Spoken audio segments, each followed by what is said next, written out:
Hiya folks, I'm Grim and welcome to Grim Grooves. Today we'll be checking out Far Over the Misty Mountains Cold, performed by Geoff Castellucci.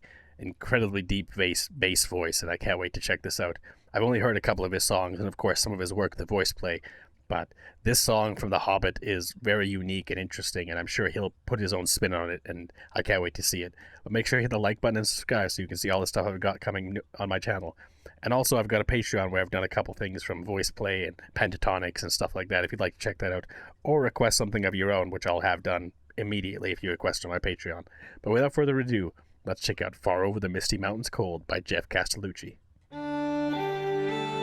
Oh, is he playing all the dwarves?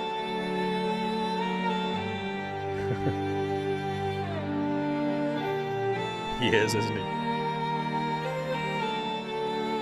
The dedication is awesome.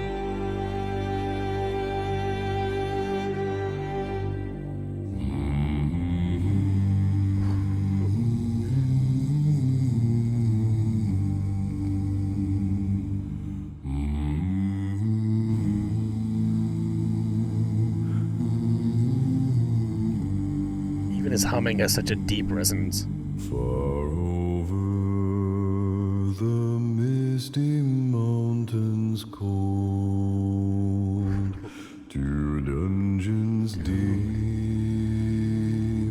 and caverns old, we must away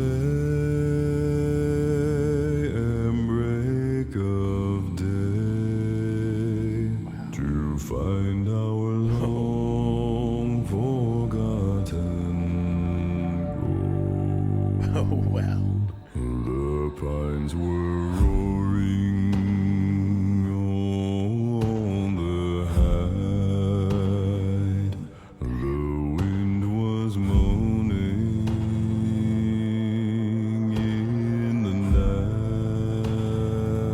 Wow. The fire was red, it flaming spread. The trees like torches blazed with light. Wow, this is so fantastic. I mean, listening to it in the movie The Hobbit, I honestly wasn't a huge fan of their version they did there. After reading the Hobbit books, of course, you hear it, or you read it in your own way. And this is definitely more in line with how I kind of imagined it when I read it in the book for the first time. Like, just a lot deeper, a lot more rich. There's definitely that sense of, like, ancient mystery going on here, and, like, sense of, like, mystery. And he's definitely captured that perfectly, that feel of, like, there's something unknown, and the song is kind of telling of this ancient unknown thing, the Misty Mountains.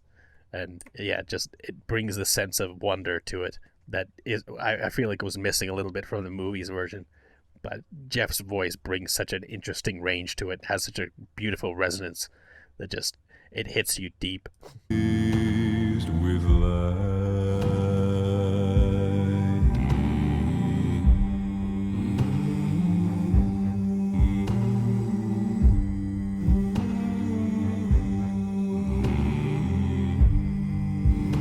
The cello.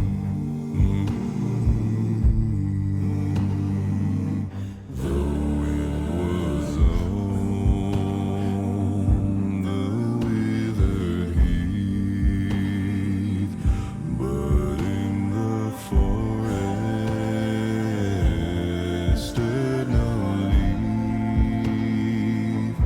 Their shadows lay. Be nice. It's like not even a human voice when he goes that deep. I want to get that part again. Stood no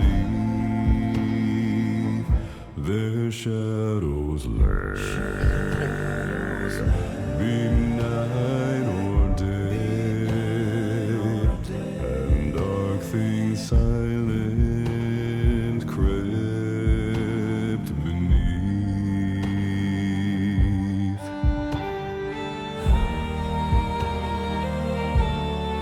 The violin comes in. I love how he's harmonizing with himself. I mean, someone like this, just who has such skill and such a range of voice ability, vocal ability. I mean, it's so fantastic to hear, like, because the backing versions of him are doing different kind of registers. Each one is doing a different register, or they're harmonizing together in a much higher register than kind of the main Geoff on the far right, who's doing like the deeper notes and stuff like that. It's just it works really, really well. Reminds me of Smooth McGroove, if anyone's familiar with his work in a cappella. He typically harmonizes with himself and just has like a bunch of windows. I've only actually heard a few songs from him. That might be something I'll have to do on my channel, because I have enjoyed the songs I've heard from him very much. And this is just the same kind of feeling, where it's the same person but just different sounds, different cadences, and it works fantastically here.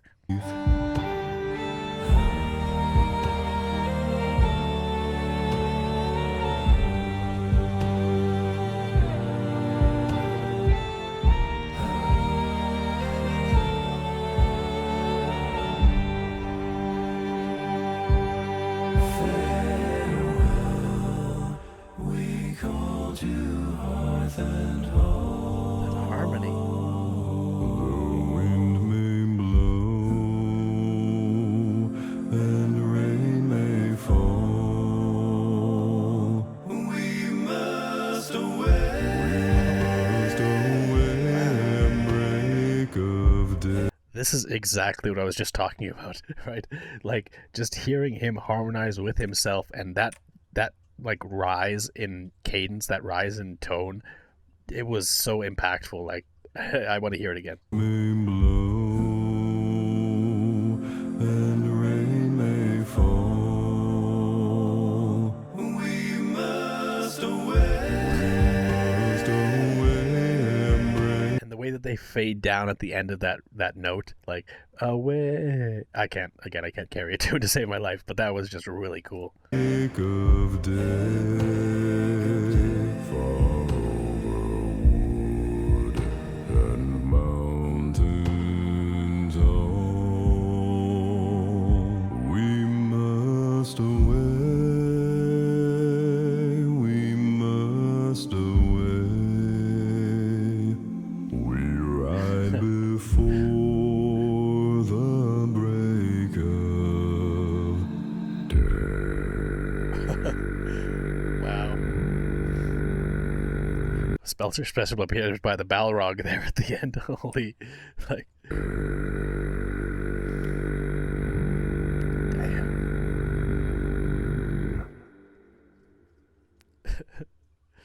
wow. The dedication. Oh, I'll have to check out the Song of Durin next time, or Icy Fire. Those are also really good songs.